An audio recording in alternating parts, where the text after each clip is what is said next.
Mimi ninaelewa ya kwamba wengi wetu tumedhulumiwa, tumefanyiwa maovu, mambo mengi yametendeka, lakini nawaomba kwa heshima ya kwamba tusiwakosee heshima wenzetu. Nataka tukubali ya kwamba kisasi inalipwa na Mungu, hailipwi na binadamu.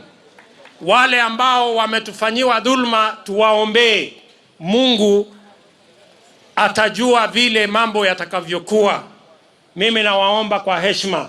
Najua viongozi wengi hapa wako na machungu kwa sababu wamenyang'anywa vyeo, wamenyang'anywa viti vyao, wamedhulumiwa kwa njia mbalimbali, wamepelekwa kotini, wamedhulumiwa kwa njia mbalimbali. Lakini nawaomba ndugu zangu, tuwe wavumilivu, tuvumilie na tumwachie Mungu mambo yote. Nataka tusikose heshima kwa rais, kwa family, kwa wale watu wengine wote.